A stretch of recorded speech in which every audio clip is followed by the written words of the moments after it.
Okay, first, you guys, wait. I asked and you guys answered. That's right. Or you asked and I answered. No, I asked and you answered. Now I'm answering your questions that you submitted on Instagram. If you want to follow me there at The Free Outside, I have way more followers than this podcast. But thank you for joining in, you loyal audience. We are just going to the moon. Okay, I put out a question for you to ask questions, and I would answer them live on the podcast, but recorded because this is a podcast. So let's dive into these questions that you asked. I didn't do my vocal warm-ups. Okay, I'm going to leave names out of this because, as you know, it's sometimes hard to say handles, Instagram handles. So these are all from Instagram, so thank you, at The Free Outside. What liter pack do you use for multi-day fast packing? Great question. So I think you have to think of a lot of different factors. It's not just a one size fits all. I've been digging a 28 liter recently, but that is for probably 3-season hiking. It is got a waterproof interior. So there's back mesh and a harness system that can hold water bottles up front and then side pouches on the side. So it can hold quite a bit of gear for 28 liters. But if it was more winter, I'd want something with more capacity, which you can still go fast packing in the winter. You just got to add in a layer. I have in the past used a 30 liter. I actually like some of the cottage brands out there that are frameless because even if it's like a 30, 35 liter somewhere in there, you can cinch it down further. So say you have 20 liters of gear, then you can make it smaller. And some of these weights are pretty comparable to the smaller packs as well. A few brands off the top of my head. Nashville Packs makes some really good ones that I like because they're adaptable to what you're carrying. Hyperlight's new one, and then Gossamer Gear also has some that are in the high 30s, but I found they're quite light and you can roll them down pretty far. So multi-day fast packing, it does come down to how much water you're carrying and food because that can add to the weight. And I have tested a few fast packs to failure actually, so it's possible that the straps will break or any of the webbing if you overload it with weight. I'd say more so it's a weight concern than a capacity concern, in my opinion. All right, thank you for the question. Fast packing, for anyone who doesn't know, I think I talked about it on an episode, maybe I didn't, but it's basically a cross between running and backpacking, but it's mostly just through hiking, where you're trying to be as efficient as possible, get to the places you go. There's no set pace you have to be going, no anything, but the focus is on light and fast for whatever your speed is personally, so that you can enjoy more of the places. I like to describe it as you fast pack so that you can spend an hour at the lake versus 10 minutes if you're on more of a backpacking schedule, while at the same time covering like 60 miles in a weekend. So you can cover as many miles, spend as much time as the places you want to spend it, but just moving efficiently between them because you're lighter, faster, more nimble, and just have what you need, not much more. Did you like ultras better before you knew what you were doing? Why? I think I did. So my first Cocodona, I didn't know how drop bags worked, didn't have crew. I only got a pacer by texting a friend in Phoenix during the race, and he came out and paced like 80 miles. Shout out Bryce Brooks. Thank you. Aravaipa Racing. What is he? I don't know. Manager? Something like that. But I think I did like the adventure. I've liked all the adventure of these things, and then I seem to add in a different wrinkle. So by going straight into my first one was a 50K, so that barely counts. That's like 6 miles longer than a marathon. Sorry to anyone who's run a 50K. Jump up to 50 mile and then hit me up. Just kidding. The rut just happened here. That's a pretty hard one. But I did like the adventure. The unknown of attempting something new is what drew me first to through hiking. And then I transitioned into longer through hikes, like an 8,000 mile one. Read my book, Free Outside, anywhere books are sold. Probably mostly on Amazon is where most are sold.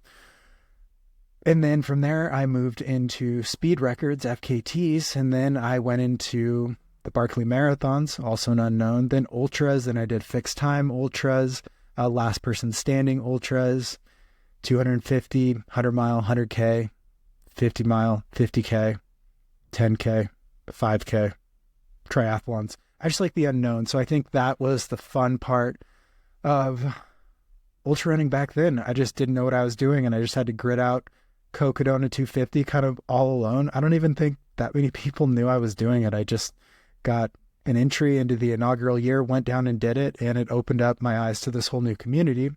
I love the community, but I am in the process of finding adventure again. So that is actually a pretty insightful question, and one that deserves some pondering. That unknown and unlocking something is, I think, the draw to these ultras for a lot of people, and progressing in distance. The reason a lot of people have, well, not a lot, some people have like 100 ultra marathon finishes on the results page is because they're like addicted to them. So I think there's a difference between that adventure and addiction.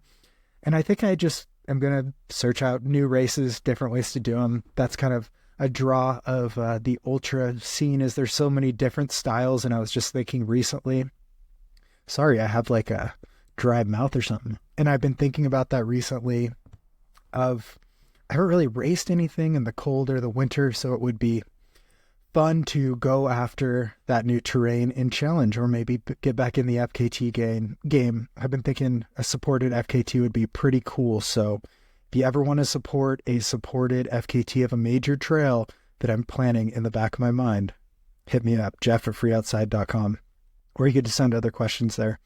When are you running Bigfoot? Well, I have a tattoo of Bigfoot, so I've been running around with Bigfoot on for quite a long time.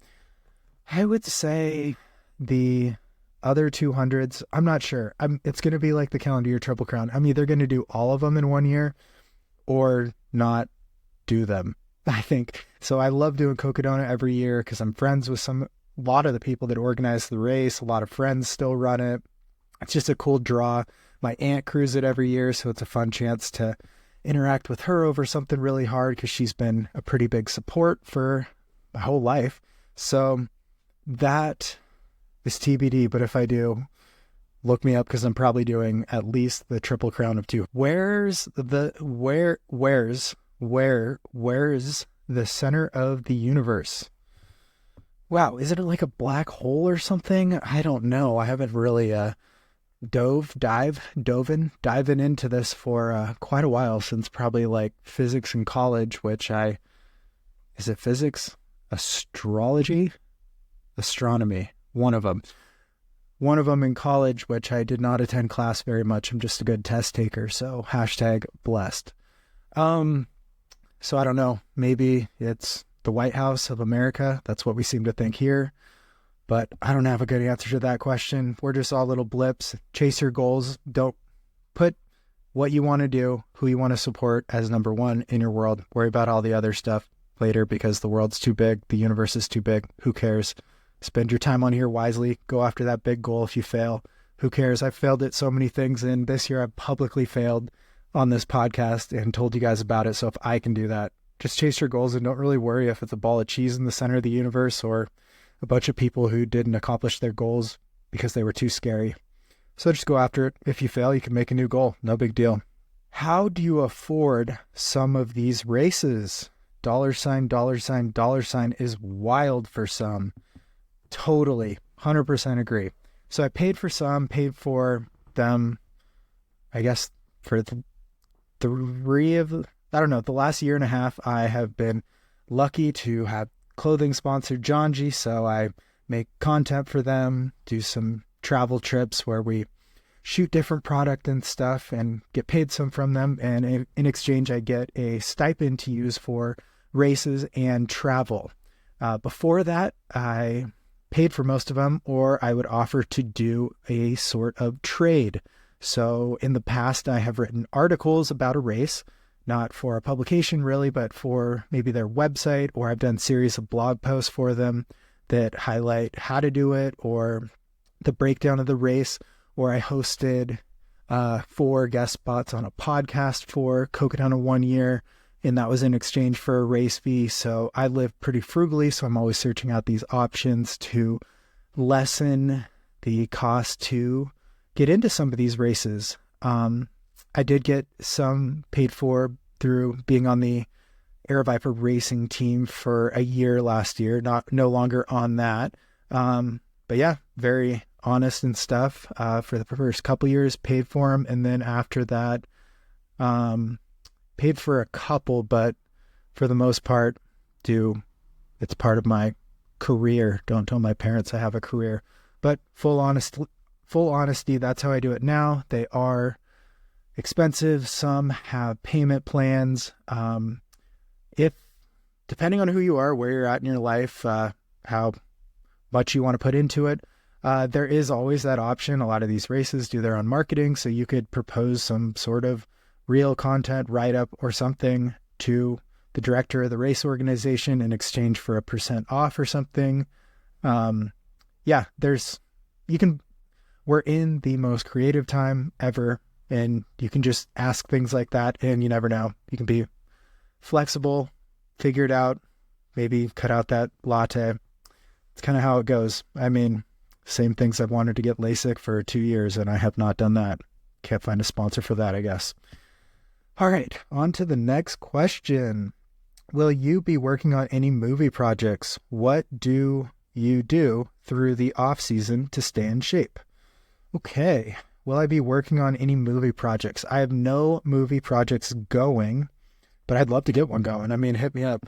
No real plans. I thought it would be cool to make a film about Cocodona through the process of it next year, but I don't have any plans and nothing is in the works. I just think it would be fun to showcase. It would be year 5 of doing it. I know the course pretty well. I know what I'm getting into, and it'd be fun to bring people along on what goes on during a 250-mile race like that, especially since I've done it before, and hopefully can share some tips, tricks, techniques, and ways that maybe you can do the same thing or do the opposite if you see me make a mistake. What do I do through the off season to stay in shape? So as a coach and now a self-coached athlete, I'm experimenting with a few different things this winter. Last winter, I usually schedule a speed block, or at that time I had a coach, and we put a speed block through the winter, and this basically means less volume, but more emphasis on intensity. So say I normally run 80 miles per week, I might drop that down to 50 miles a week and put in 1 to 2 speed sessions a week. Usually every 4 days is a pretty good schedule for that. 1 off day, maybe 2, and then go from there. So I schedule it so that winter has less running, especially in the elements. These can even be done on treadmill. And this winter, I'm going to incorporate some more cross training. There is a pool in town, and I have access to a gym that I will probably be doing a lot more biking, and I'm going to try to up my strength workout a little bit. I usually do 45 minutes twice a week. That can be sometimes up to an hour. So maybe 1.5 hours to 2 hours total a week. I'll probably bump that up to 3 hours a week because there are a few areas that I think I can just strengthen, be a little bit more durable and stronger as it comes to some of the things I want to do next year. Hit me up on that unsupported that supported FKT attempt support. The other thing is I found heat training to be pretty beneficial year round. So probably sauna 2 to 3 times a week, hour total there. This adds up. This is probably, I don't know, a lot of time here. You don't have to do all these. The more I'm saying it, it's like, oh my gosh, how do people have this much time?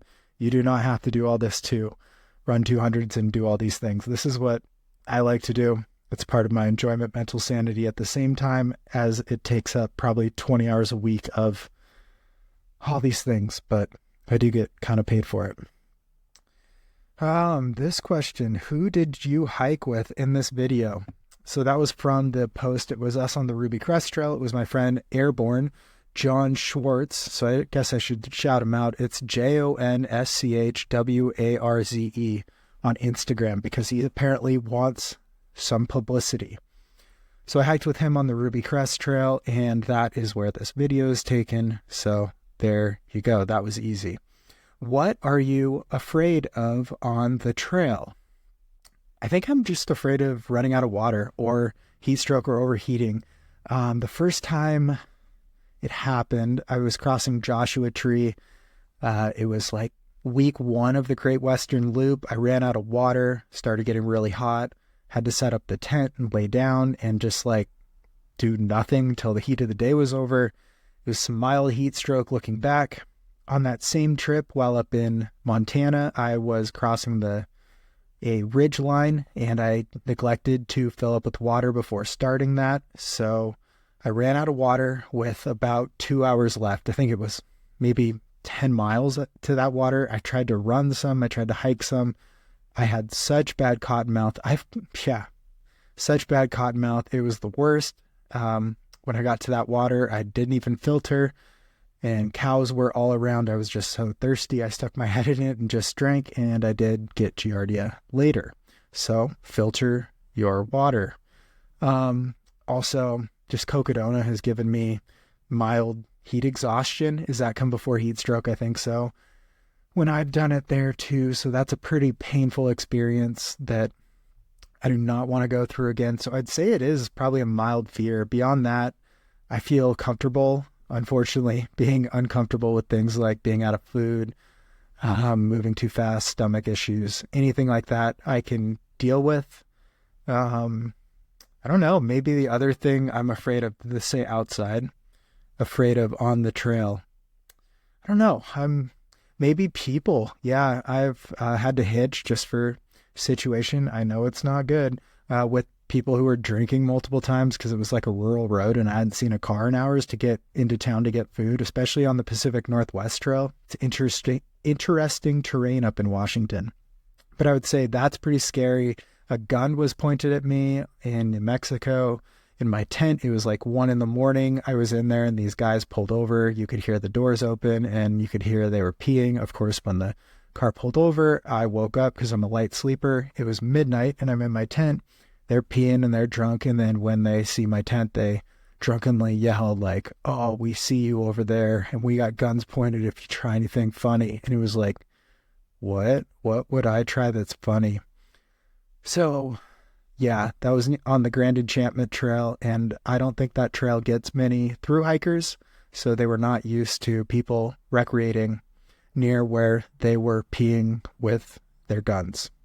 So people, what else? I've had coyotes circled my tent on the Arizona Trail. Actually, it was the training for the Arizona Trail. I hiked 300 miles on the trail as a way to get myself in shape to go for the record, which I got. Spoiler alert, I should do a podcast on that record. But they were circling my tent and howling, and it was pretty wild experience.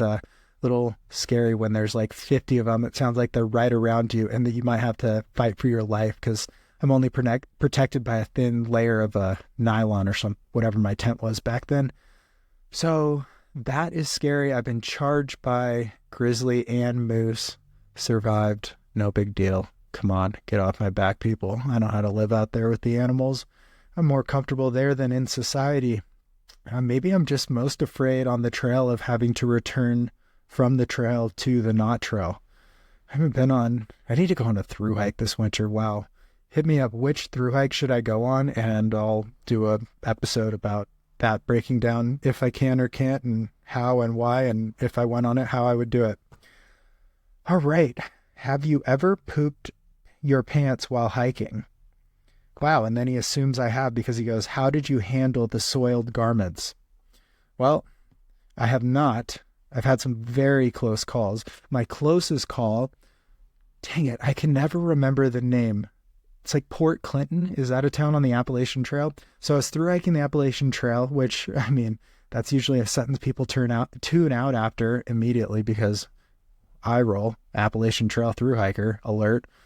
So I was hiking the Appalachian Trail. Stay with me. And I was like a mile from town and, things are moving. It is go time.